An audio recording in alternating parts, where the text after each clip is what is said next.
Sir विवाद की जो सबसे बड़ी वजह है वो मनीष दुबे है, जो उसने कि मेरा पूरा परिवार बर्बाद कर दिया। और मेरा ही नहीं सर, वो कई परिवार बर्बाद किया। जैसा कि उनकी पत्नी खुद कह रही हैं ऑडियो में कि वो उनका नंबर चौथे पे है। तो वो सर उसका वो इसी टाइप का आदमी है कि सर उसका ये लक्ष्य रहता है कि परिवार बर्बाद करना, जिसके लिए सर मैंने उसकी शिकायत की थी और उस प्रकरण को सरकार ने संज्ञान में लिया।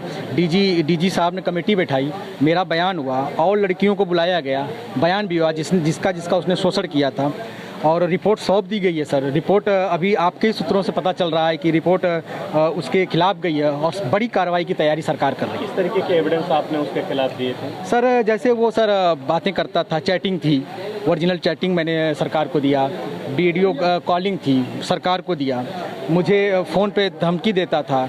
और कॉलिंग किसके बीच थी? ज्योति मौर्य और मनीष दुबे के बीच में थी। सारे एविडेंस मैंने जो भी थे मेरे पास सब कुछ मैंने वहाँ सौंप दिया था, उसी को विचार करते हुए कार्रवाई की। बयान कब आपका ये दर्ज हुआ था, कब ये साक्ष्य आपने उपलब्ध? सर हमारा ये बयान 3 जून को दर्ज हुआ था। और उसके बाद क्या कार्रवाई की मांग? सर फिर मुझे लेटर आया, मुझे बुलाया गया और टीम जो गठित हुई थी उसने मेरा पूरा बयान लिया, लिखित बयान लिया और सारे एविडेंस लिए और सर उसके बाद ये जो कार्रवाई हो रही है। आप ये जो मामला है जिस स्टेज पर पहुंचा है इसको कैसे देखते हैं? सर मैं यही चाहता हूं कि सर जो भी दोषी हैं उनके ऊपर सख्त से सख्त कार्रवाई हो जाए, क्योंकि मनीष दुबे ने एक परिवार नहीं कई परिवार बर्बाद किए हैं। जैसा कि हमारे एक संपर्क में हमारी एक बहन ही कह लीजिए, अमरोहा की होमगार्ड है, उसने भी मुझसे संपर्क किया और मुझसे रो के कहने लगी कि भैया वो रोज़ मुझे रात को बुलाता था, मैं नहीं जाती थी तो मुझे निलंबन बर्खास्त कर देता था। उसने अपना लेटर दिखाया, उसने आज ही नहीं 1 साल पूर्व डीजीपी साहब को और कई जगह शिकायत किया था, लेकिन उसके ऊपर कोई कार्रवाई नहीं हुई। और उसने मुझे लेटर लिख के भेजा और मीडिया को भी लेटर दिया कि अगर मनीष दुबे के ऊपर पहले ही बड़ी कार्रवाई हो गई होती तो आज आलोक भैया का घर टूटने से बच गया। ये बताएं, ये तो मनीष दुबे का रहा मामला, ज्योति से जिस तरीके से आपकी दूरियां हो गई हैं, इसके पीछे मनीष ही आप वजह मानते हैं? बिल्कुल सर, पूरी तरह से मनीष ही गुनहगार है, लेकिन मैं कहीं कहीं ये नहीं कहता हूँ कि मेरी ज्योति जी का हाथ नहीं है। अगर मैंने उनको बहुत समझाने की कोशिश की, पारिवारिक बातें बैठ के कोशिश करने की, यहाँ तक कि मैं आप पता कर सकते हैं उनके गांव से भी कुछ लोगों को मैंने बुलाया था कि मामला बाहर जाने से अच्छा है कि घर में निपटा लिया जाए, क्योंकि हमारे साथ 2 बच्चे हैं। और मैं आप लोगों से सर शुरू से कह रहा हूँ, मैं बच्चों के प्रति बहुत ही इतना लगाव है सर कि मैं बच्चों से दूरी आज तक कभी नहीं रहा हूँ। सर मैं हमेशा बच्चों के साथ रहा हूँ, बच्चों की देखभाल किया हूँ।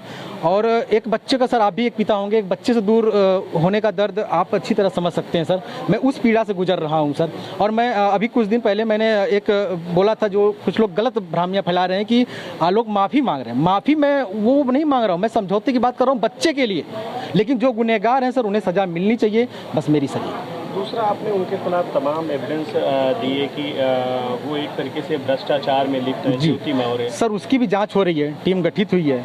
मैं सर यही करूँगी, जांच अगर अच्छी हुई तो सर जितने भी मेरे ऊपर ज्योति मौर्य ने फर्जी एफआईआर कराया है सर, 2000 उन्होंने ये दर्शाया है धूमनगंज थाने में कि 2010 से लेके 2023 तक उनसे फॉर्चूनर गाड़ी, 30 लाख रुपए और वगैरह मांगे जा रहे थे। तो मैं सर आपके माध्यम से ज्योति जी को ये बोलना चाहता हूँ कि आप एक खुद एक एसडीएम 2015 से हैं और आपने 2015 से लेकर 2023 तक कहीं भी एक एफआईआर या शिकायत नहीं दर्ज की। 23 में ऐसी आपको क्या आन पड़ी कि आपने मेरे पूरे परिवार के ऊपर फर्जी मुकदमे डल लगाती गई।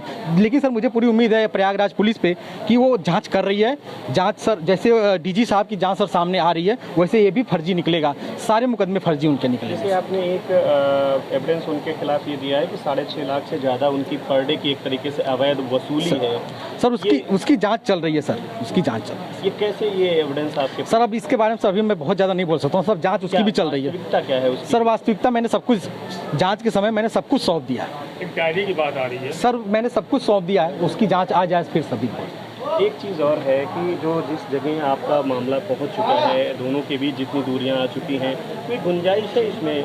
सर गुंजाइश मैं बार बार शुरू से ही कह रहा हूँ कि मैं बच्चों के लिए समझौते करूँगा, लेकिन जो गुनहगार हैं उनके लिए समझौते नहीं करूँगा, कोई समझौते नहीं करूँगा। गुनहगार को सरकार सज़ा मिलनी चाहिए, अदालत है, सरकार है और मुझे पूर्ण उम्मीद है कि मुझे न्याय मिलेगा। ज्योति से कोई समझौते को लेकर के कोई आप कुछ अपील करना चाहते? अपील सर मैं यही कहना चाहूँगा कि मुझे बच्चों से मिलने दें, मुझे बच्चों के लिए प्रताड़ित न करें, नहीं तो मुझे उसके लिए भी कोर्ट का दरवाज़ा खटखटाना पड़ेगा। ज्योति से कोई समझौते की गुंजाइश है अभी?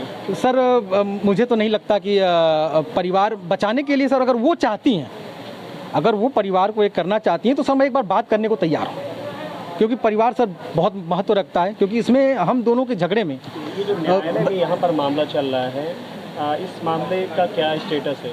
सर आज तो सर हमारे इसके बारे में सर हमारे ज़्यादा अधिवक्ता साहब जी जानकारी दे सकते कब इसकी तारीख लगी है? सर 18 जुलाई को लगी है सर। आज ज्योति को आना था यहाँ पर? हाँ, ज्योति को आना था सर, अब बता नहीं सकता कि वो आई कि नहीं आई। मैं उपस्थित हुआ हूँ, अपना पक्ष रखा हूँ और कॉपी निकलवाने की गुजारिश किया हूँ। हमसे जुड़े रहने के लिए हमारे YouTube चैनल को सब्सक्राइब करें और नई वीडियो की नोटिफिकेशन के लिए बेल आइकॉन को दबाएं। अगर आप ये वीडियो Facebook पर देख रहे हैं तो लाइक जरूर करें और ज्यादा से ज्यादा शेयर करें। धन्यवाद।